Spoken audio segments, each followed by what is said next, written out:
இயல்பெற்ற தாய்மார்களே, அன்பு உள்ளம் கொண்ட சகோதர சகோதரிகளே, மாணவ மணிகளே, மரியாதைக்குரிய காவல்துறை அதிகாரிகளே, ரசிக பெருமக்களே, பொதுமக்களே, உங்கள் அனைவரையும் எங்களது கலைக்குழுவின் சார்பாக வருக வருகவென்று வரவேற்கின்றேன். இந்த நாடக கலையை வளர்த்த தவத்திரு சங்கரதாஸ் சுவாமிகள், சூடியூர் கனக சகோதரர்கள் அவர்கள், நமச்சிவாயபுரம் என்.எஸ். வரதராசன் அவர்களின் பாதம் தொட்டு வணங்கி, சிவகங்கை மாவட்டம் தஞ்சாவூர் எம்.கே. முத்துச்சாமி ராஜநடிகரின் மகனாகிய சமயக்கருப்பு ஆகிய நான் மாமன்னர் ஹரிச்சந்திரன் பாத்திரம் தாங்கி உங்கள் அன்பையும் ஆசியும் பெற உங்கள் முன்னால் வருகிறேன். நன்றி, வணக்கம்.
காதலி மகனை விட்டு சிவமே சிவமே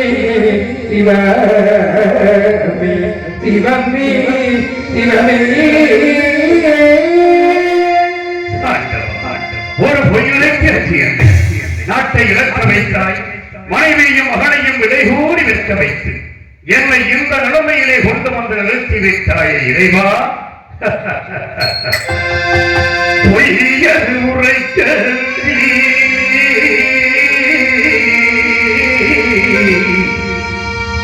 பொய்யது உரைக்க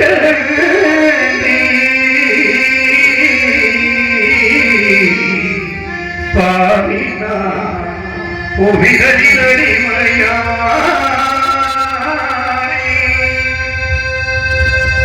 ஒரு பொய்ய உரைக்க இந்த உலகனுக்கு அடிமையாக பையகமெல்லாம் காத்தனா இந்த வையகமெல்லாம் காத்தனா மயானத்தை காக்க போரே வையகம் காத்தனா ஆகி மயானம் காக்க புறப்பட்டே தெய்வமே தெய்வமே சிவமே தெய்வமே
நான் என்ன குற்றம் செய்தேன்?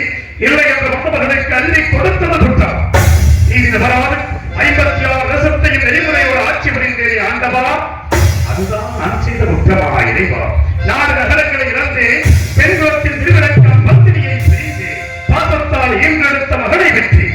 நம்பிக்கையை வைத்திருந்த படைப்பில் நீதி தவறாத செங்கோலை இழந்து நிலைகளுமாறி நிற்கும் என் நிலைமை கண்டு உனது மனம் இறங்கவில்லையே இறைவா, கல்லாகிவிட்டாயா? உன் மனம்தான் கல்லாகிவிட்டதா? கடைக்கண் நிறந்த இந்த இளைஞர் திருமுகத்தை ஒரே ஒரு முறை பார்க்க மாட்டாயா இறைவா? ஒரே ஒரு முறை பார்க்க மாட்டாயா? பகவானே பகவானே பகவானே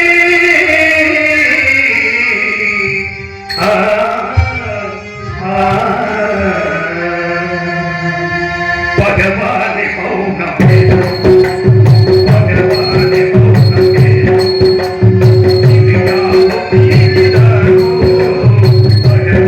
மௌனமே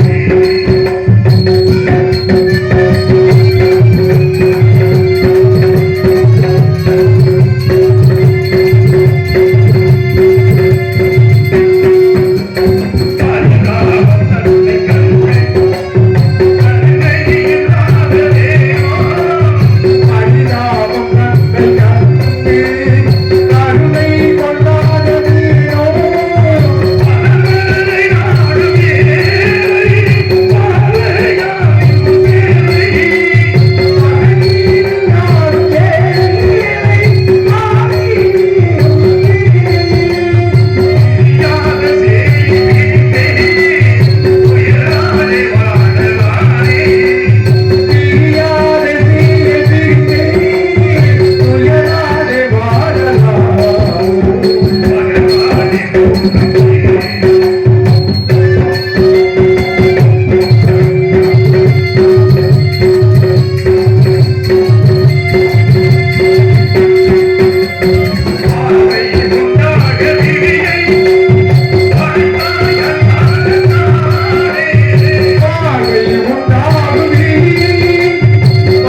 ஏன் கொள்வார்?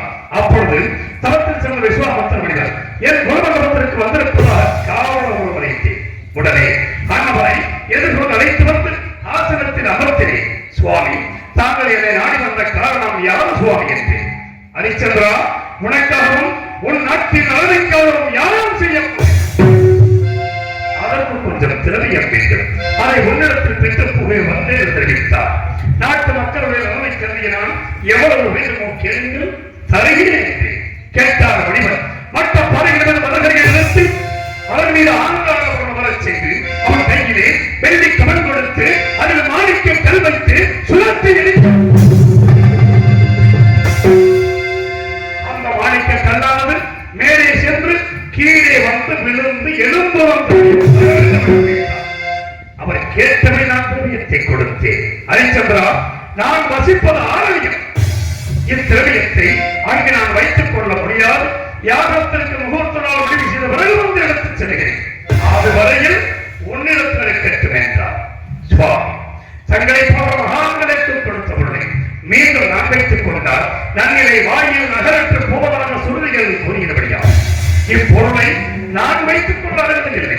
தயவு செய்து தாங்கள் எடுத்துச் செல்லுங்கள் என்று கவலை வேண்டாம். உன்னுடைய கனையாடி மோதிரத்தில் என்னுடைய ருத்ராட்ச மாலை அடையாளமாக வைத்தால் மோசமில்லை. அதன்படி சிங்களம் செய்துவிட்டு முனிவர் சென்ற சிறு நேரத்தில் ஆசார வாசலிலே குடிமக்களின் அபயம்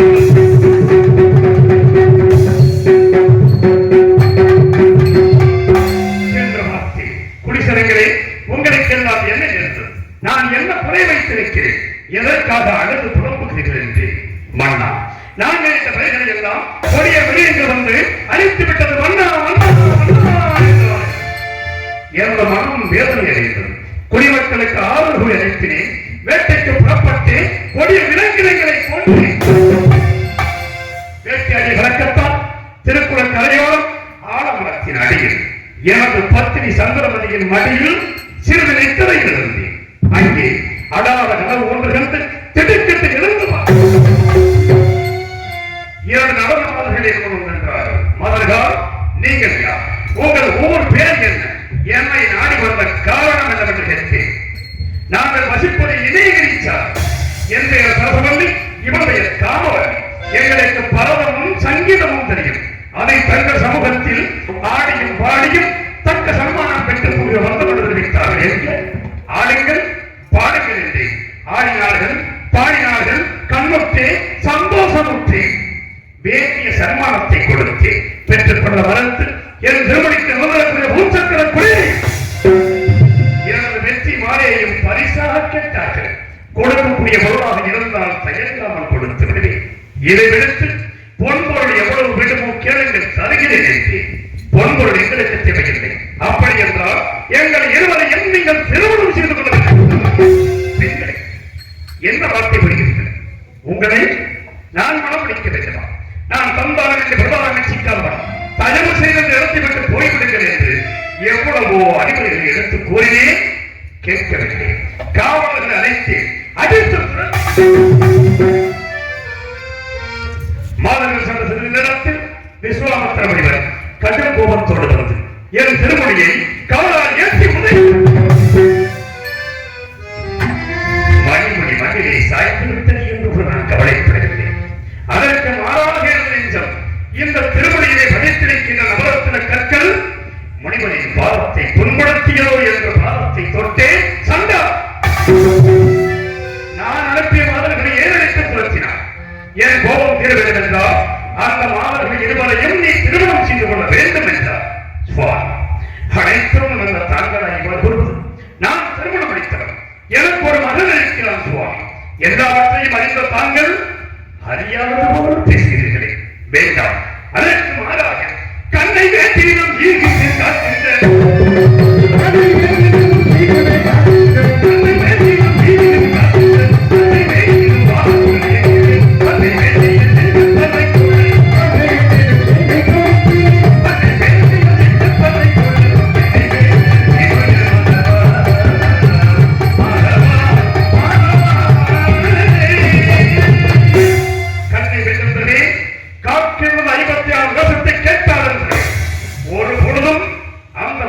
அடைய மாட்டேன் என்று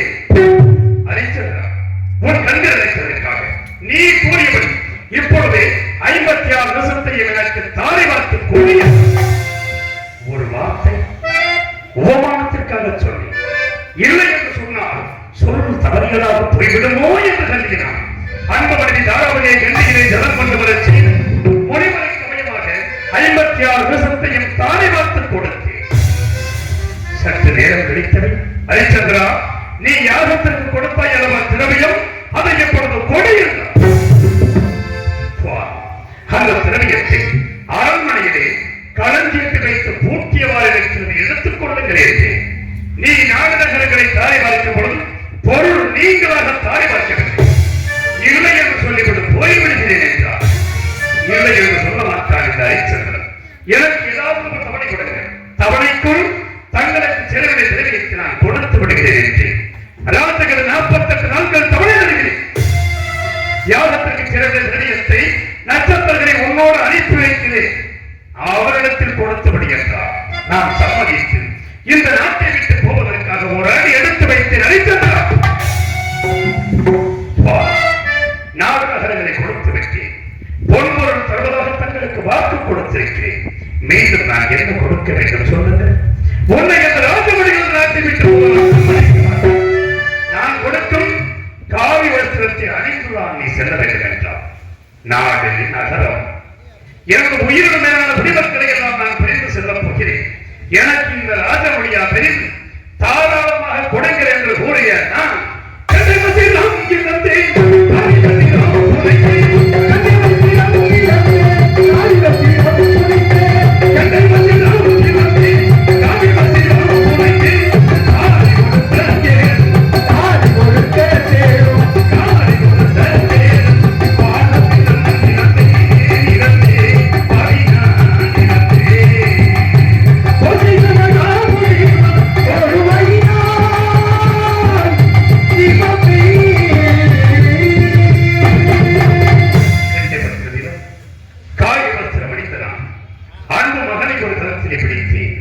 உயிரோடு உயிராகி உடவாரை ஒட்டி வாழ்ந்த மனைவியை மற்றொரு களத்திலே பிடித்துக் கொண்டு காட்சி மாநகரத்தை நோக்கி நடந்து சென்றேன். எப்படி நடந்து சென்றேன் தெரியுமா? நடந்து வாமையிலே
அவர்கள் அழுது உணர்வதை பார்த்து மனைவி தாராபதி எதற்காக அழகேற்றம் சுவாமி என்னையும் மகனையும் விட்டு மனிதனுக்கு சேவை பொருளை கொடுத்து தாங்கள் கொண்ட சத்தியத்தை நிலைநாட்டுங்கள்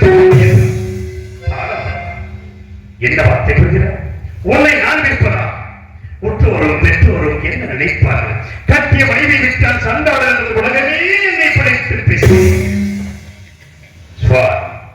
கணவனுக்கு ஒன்று என்றால் மனைவிக்கும் பாதி பங்கு உண்டல்லவா ஆகையால் எப்படியாவது எங்களை விலை புரிவிருப்பதுதான் உங்களுக்கு சாத்தியம் ஆகையால் விலை புரிவித்து முனிவருக்கு சேவை பொருளை கொடுத்து விடுங்கள் என்றார் வழி தெரியாமல் கிடைத்தனா இரு வேர்களையும் என் கரங்களிலே பிடித்துக் கொண்டு காட்சி மாநகரத்தில் விடுகிறேன் விலையோ விலையோ விலை விலையோ விலை எப்படி விளைகிறேன் இங்கு அர்ச்சமரம் அளிக்கும் அன்பு நண்பர் சமயக்கற்பன் அவர்களுக்கு குதிரைக்குட்டிப்பட்டி பிச்சைக்கண் நாட்டாண்மை சார்பாளர் ரூபாயும் மாமா பொன்னவரின் பூசாரி சார்பாளர் ரூபாயும் குதிரைக்குட்டிப்பட்டி குப்பாயம்மன் கிளைக்குழு சார்பாக ரூபாய் நன்றி தெரிவிக்கிறேன். பெருமாடி அரிச்சதன் வேடம் கிடக்கும் சமயக்கற்ப அவர்களுக்கு எங்களுடைய பொன்னூர் சங்கர் நாடக ஆசிரியரும் இந்த நாடகத்தினுடைய அமைப்பாளருமாகிய ராமன் பூசாரி அவர்கள் 50 ரூபாயும் இந்த நாடகத்தினுடைய அவருடைய சிஷியனாக இருந்து எனக்கு நாடகத்தை கற்றுக் கொடுத்த என்னுடைய பெருமாள் என்ற நான் அவருக்கு 50 ரூபாய் என்பதை கொடுக்கின்றேன். அன்பு ஐயா அவர்கள் நாட்டாண்மையா அவர்கள் எனக்கு 5 வருட பழக்கம் 5 வருடங்களாக எனது தீவிர ரசிகனாக வந்திருக்கிறார். எப்பொழுதுமே என்னோடு தொலைபேசியை தொடர்பு கொண்டு பேசிக் கொண்டுதான் இருப்பார். போன வருடம் அவர் ஊருக்கு தேடி வைக்கும் பொழுது என்னால் கொடுக்க முடியவில்லை, வர முடியவில்லை. இந்த வருடம் இன்னும் 3 நாள் கழிச்சு நாடகம் வைக்க வேண்டியது என்று சொல்லி கேட்டார்கள். எனக்கு தேதி இல்லாத காரணத்தினால் இன்று ஒரு நாள் தேதி இருந்தது. ஆகையால் இந்த தேதியில் என்னை இங்கு வரவழைத்திருக்கிறார்கள். நாட்டமைக்காரர் ஐயா அவர்களுக்கும் பொன்னர் சங்க நாடக ஆசிரியர்களுக்கும் அவரோடு பணிபுரிந்து காண்படி நடிகனாக நடித்த அன்பு அண்ணன் அவர்களுக்கும் இன்னும் 2 பேர் எனக்கு 100 ரூபாய் அர்ப்பணித்திருக்கிறார்கள். அன்பான அவர்களுக்கு நெஞ்சால் நன்றி தெரிவித்து கலைப்பணி தொடங்குகிறேன். நன்றி, வணக்கம். எப்படி விளைவுகளை தெரியும்?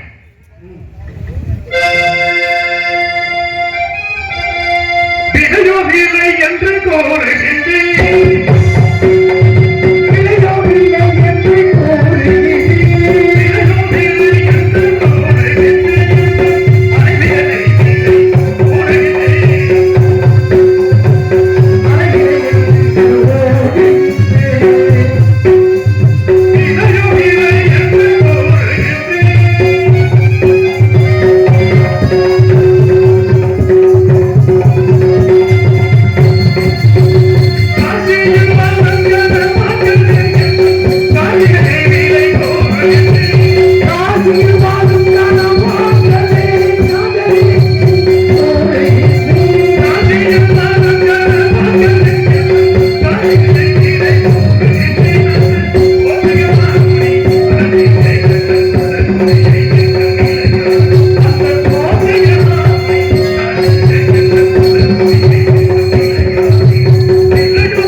இங்கு சமயக்கருப்பாளன் அவர்களுக்கு தொப்பமட்டியை சேர்ந்த நாட்டு நடிகர் அண்ணன் செல்வராஜ் சார்பாக 100 ரூபாய் அன்பளிக்கிறது.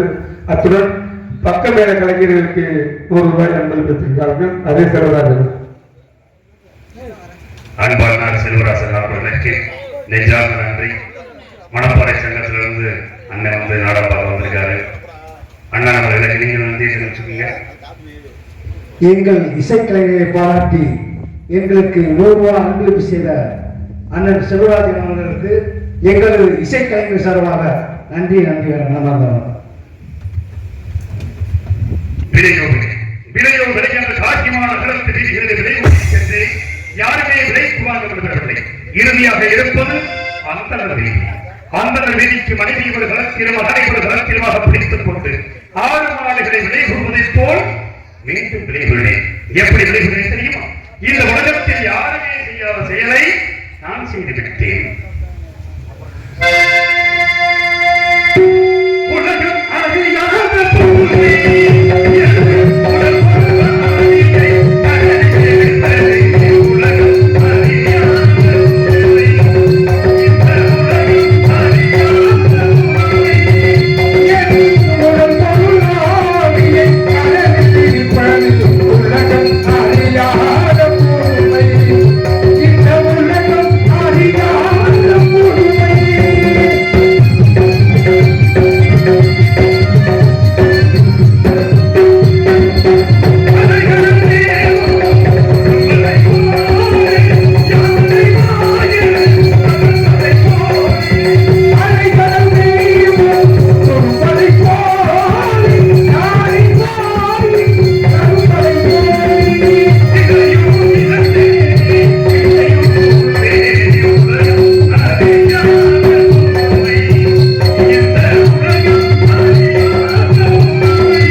அன்பு மனைவியும் மகனையும் என் கண்ணெதிரை அடித்து இழுத்துச் சென்றார்.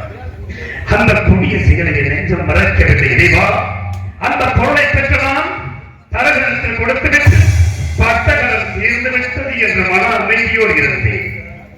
என்ன செய்ய? மனிதன் நினைப்பதொன்று, வாழ்வு நினைக்கும் என்று, இறைவன் நினைப்பதொன்று, பாவம் மனிதன் என்று.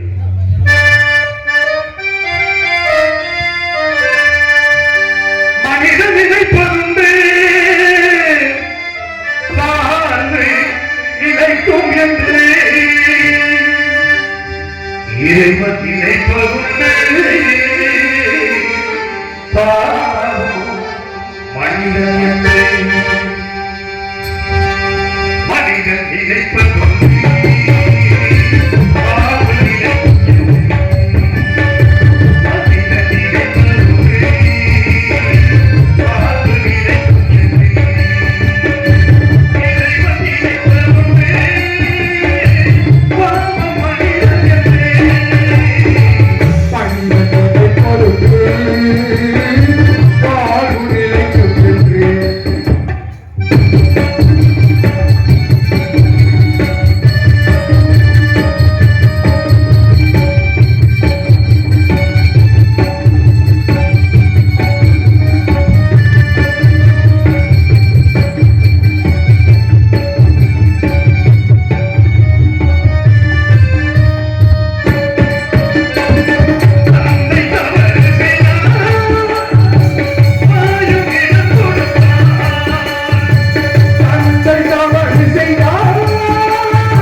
மதிக்கும் சமய கற்பா அவர்களுக்கு உலக ராஜேந்திரன் மனைவி லட்சுமி அவர்கள் 50 ரூபாய் நன்கொடை அளித்திருக்கிறார்கள்.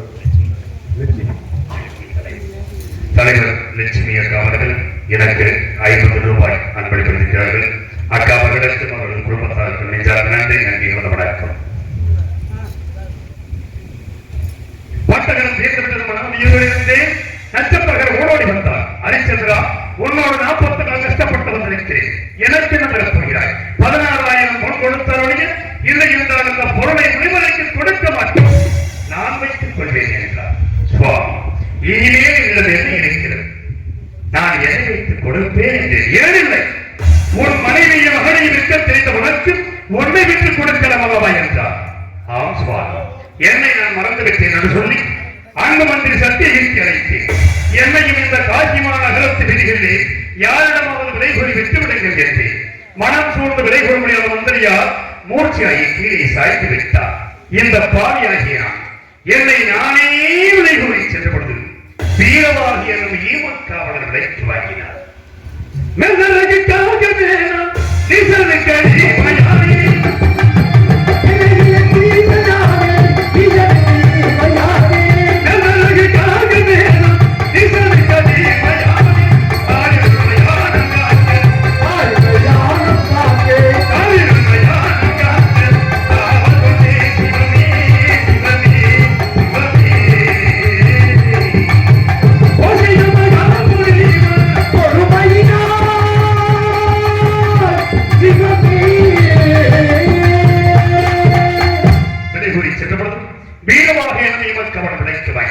கல்குடம் சுமக்க வைத்தார். இறந்த கன்றை அறுக்க செய்தார். அரைக்கும் பொழுது கத்தியானது கையிலே அறுவர் ரத்தம் கொட்டுவதை பார்த்தார். ஹரிச்சந்திரா, உனக்கு இந்த வீட்டு வரையெல்லாம் சரிப்படா. நான் கேட்கின்ற மயானம் ஒன்று இருக்கிறது, அங்கு போ.